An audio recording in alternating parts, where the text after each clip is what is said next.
Good afternoon, students. So, today we are going to discuss chapter 9, History.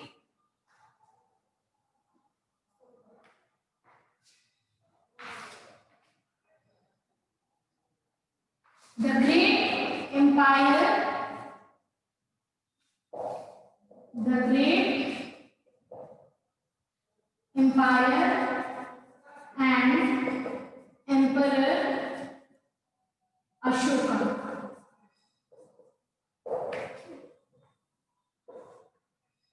This is the chapter we are going to discuss. So it is the first empire and great emperor Ashoka. This is the chapter which we are going to discuss. Okay.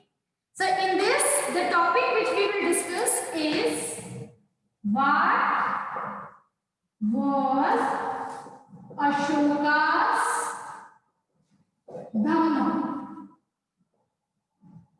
So here we need to understand the word Dhamma. Okay, what is Dhamma? So here Dhamma is a Prakrit word. Dhamma is a Prakrit word and Dhamma means Dharma. Dharma. Right? We have the Hindi word Dharma. So Dhamma is a Prakrit word and it means Dharma.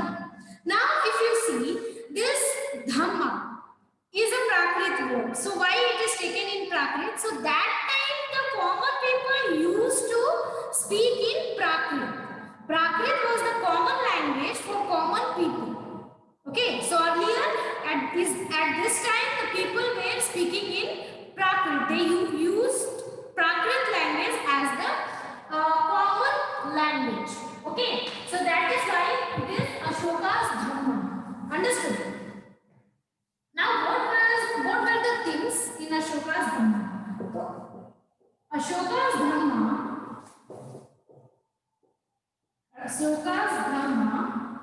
did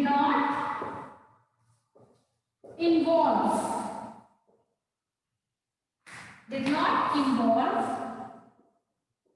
worship of a god or performance of a sacrifice. So if you see what nowadays people used to do, how do we worship? So we have many rituals. Yes, when we worship, we have many different rituals. We have agarbatti, we have aarti, we have this thing, that thing. Many things are involved when you will see a pandit doing this puja and all. So what happened? There are many rituals and things they do. So if you see this Ashoka's Dhamma did not involve any kind of ritual in worshipping the god. Understood? According to him, the change should be from inside. There should be no show off and no rituals. That should not be done. No show off should be done, no ritual should be done. The people has to change from inside. It is not that you are going to temple, you are just ringing the bell and just coming out of temple and you are killing someone. You are fighting with someone. That should not be done. Okay. You have to change from inside. You have to bring love and compassion from inside. There is nothing to do show. There is no ritual. That means no ritual should be done. Okay. Also, he was against the sacrifice. As you know that in sacrifice, animals were sacrificed. They were killed. So, Ashoka's Dhamma was not in favor of sacrifice. Okay. And his teachings, his Dhamma was inspired by the teachings of Buddha. The teachings of Buddha. Understood? It was inspired by the teachings of Buddha. We have already discussed Buddha. Yes. So his Dhamma was actually inspired by the teaching of Buddha. He used to follow the Buddhism. Understood? He used to follow the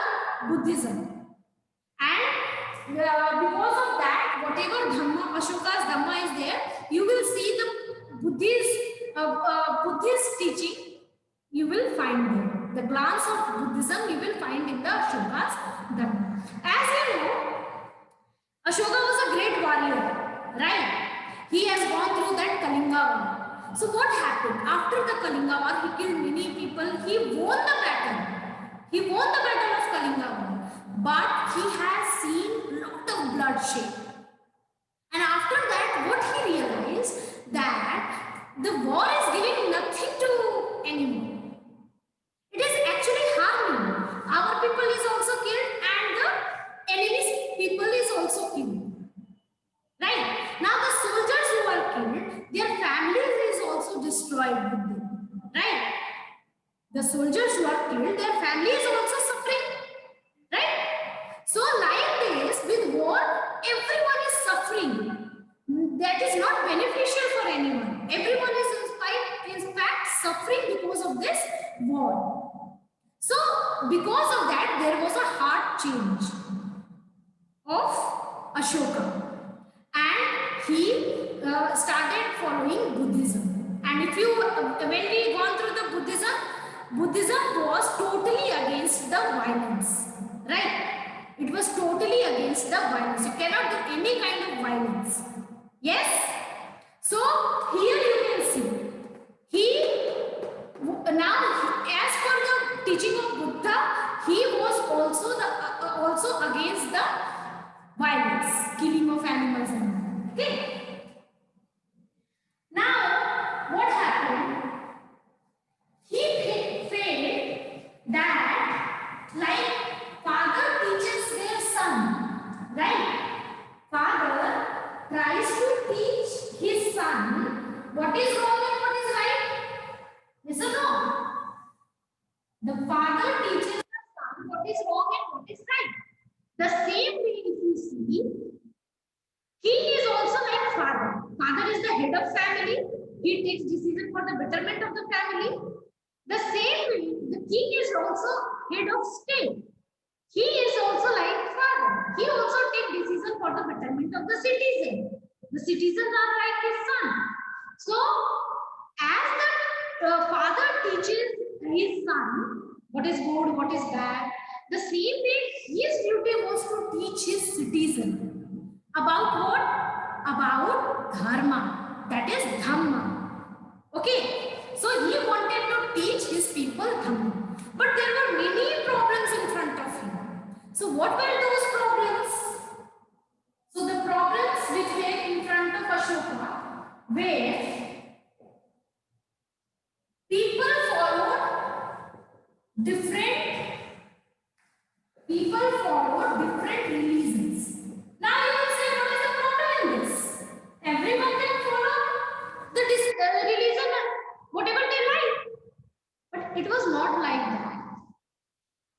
The people who were following different religion, actually they were fighting among themselves. Why they were fighting? Now the people were praising their own religion and they were criticizing others' religion. Okay, they were saying my religion is good, your religion is bad. Now here the fight starts.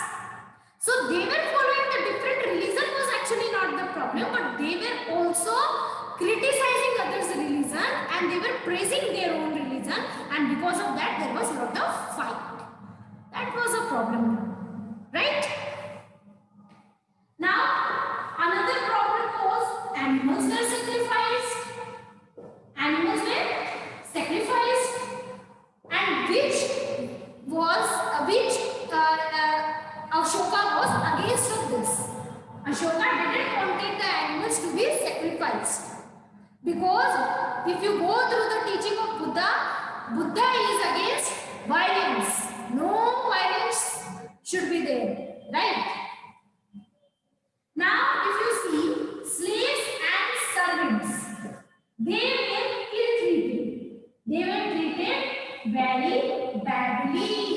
The masters of those servants and slaves used to treat them very badly, which is not like you cannot ill-treat a person, right? You should have love and compassion for all forms of life, whether it is animal, whether it is human. Okay, that is according to Buddha.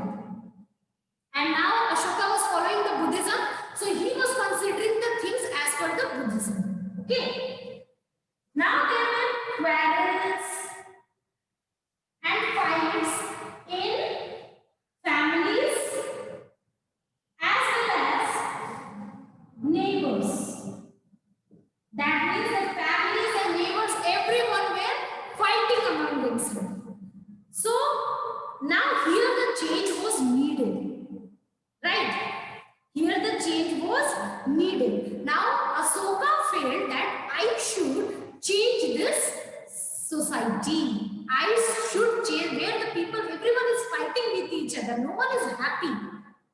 Someone is dominating, someone is being dominated. So like this, no one is happy in the society. So he wanted to change this.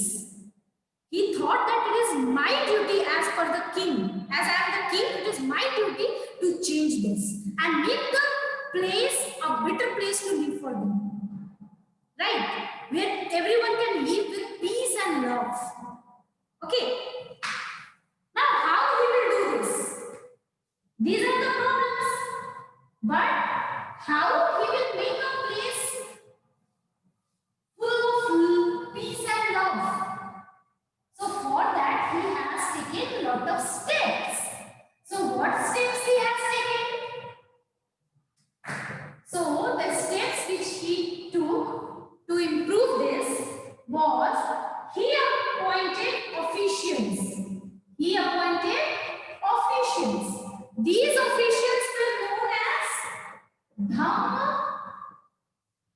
Mahamata. Dhamma Mahamata. What these officials will do? These officials were moved from one place to another place to teach the people about the Ashoka's Dhamma. Understood? What is Dhamma? That these officials will go and teach. Like what we have today. You are sitting at your home. I am standing here in the classroom and I am teaching you. Right? But at that time, this was not the scenario. There was no mobile phone, there was no computer, there was nothing. Right? Only people can talk face to face. They were not having mobile also that they will call and yes, these things are there. That was not the thing. Right? So only people can talk face to face that time. So Ashoka appointed some officials who were known as Dhamma Mahamata. These officials used to go one place to another and they used to teach the people about Dhamma. That you should not fight, you should not quarrel, you should do this, you should not sacrifice animals. So these things were taught to the people. Understood? Next is what Ashoka did, whatever messages were there, that means whatever messages related to Dhamma were there, he inscribed those messages on rocks and pillars. So in his state, on the rocks, on the pillars, everywhere he inscribed those dhammas. Now with this, what will happen?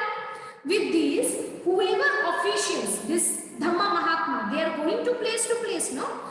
This Dhamma Mahatma can read those inscriptions for the people who were not able to read and write. Now see, today you have book. Whatever I am teaching, you can write. Notebook you have. You can write everything and you can later on read this and understand. That time book was not there. Right? Google was not there. So, if they forgot, how will they find? Right? So, in that case, Ashoka inscribed the messages on rocks and pillars. So, everywhere on rocks and pillars, the Dhamma was written. So, wherever these officials used to go, they used to read those Dhamma for the people, local people who you don't know how to read. Okay. Now, he also built roads, wells, rest houses, Why? Because the people who are going from one place to another, these Dhamma Mahatma who are going one place to another for teaching, they need road, no? If road will be not there, their foot will be everywhere, it will cut, right? If paved road will be there, it will be very difficult for them to walk on that. So they build roads so that these people can easily go to one place to another. They build wells. If they feel thirsty, they can at least drink water. Now he also built rest houses so that these people can rest at some place. Okay. So he was keeping everything in a proper manner. Now also he arranged for medical treatment. For whom? Who were needed medical treatment? So he arranged medical treatment for human as well as animals. Now here you need to understand. In his society, animals were sacrificed that time. Now he built the medical treatment. He arranged the medical treatment for animals also. That is the love and compassion a person should have. If you see, Aurangzeb was also a very great warrior, and this Ashoka was also a great warrior. But we never say great Aurangzeb. We never say great Aurangzeb. But we say great Ashoka. Why? Because he was great. He was having that kind of love and compassion for animal also, which many people were not having for human also. So that is why he was great. Understood? Now, next thing is not only in the country. Outside the country also Ashoka sent messengers to spread these messages of Dhamma. So in which countries he sent the messengers? He sent messengers in Syria, Egypt, then Greece, then Sri Lanka. So in these countries, he sent his messengers to tell them about the Dhamma. Understood? So now we need to understand the things which were there in the Ashoka's Dhamma. Okay, we have already discussed, but we will go through a short explanation. So, as per Ashoka's Dhamma, performing rituals useless. Performing rituals were useless as per the Ashoka's Dhamma. You need to be gentle with slaves and servants. You cannot treat them.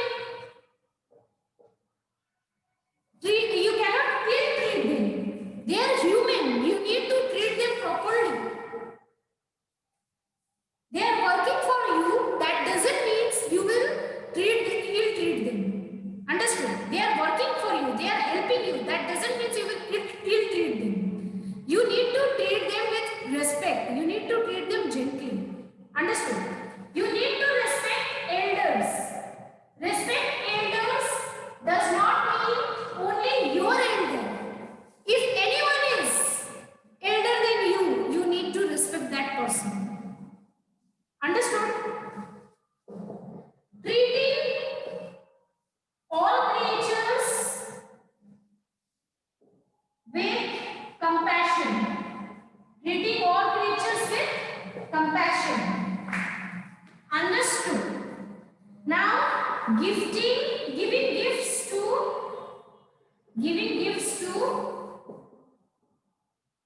Brahmin and monks. Now, why do we need to give to Brahmin and monk?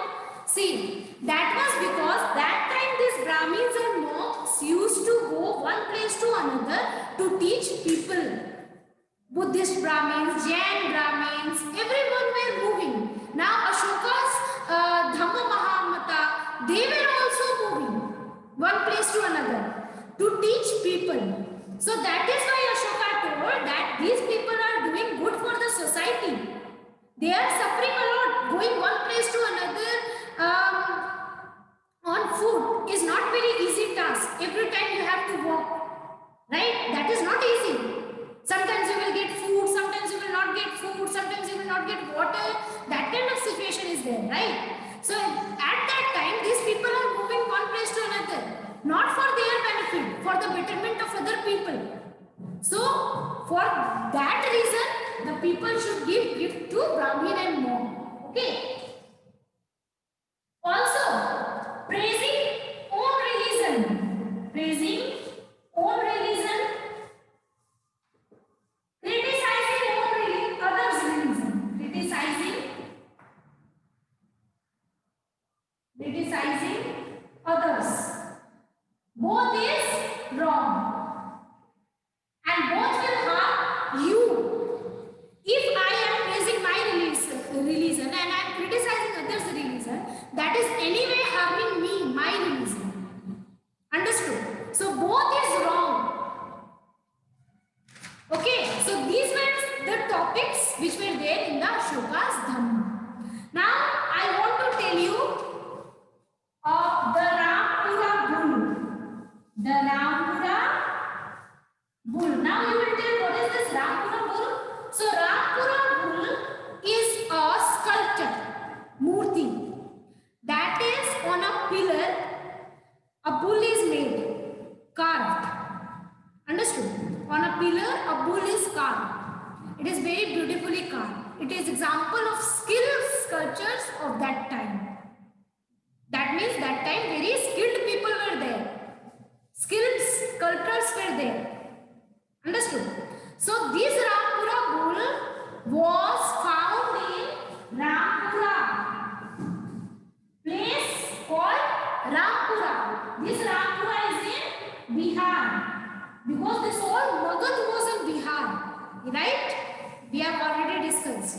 So this Rampura in Bihar was having the sculpture of Rampura bull, which was example of skilled sculptors of that time. Now this Rampura bull, the sculpture of Rampura bull is being placed in the Rashtrapati Bhavan. Now it is kept in the Rashtrapati Bhavan. Understood?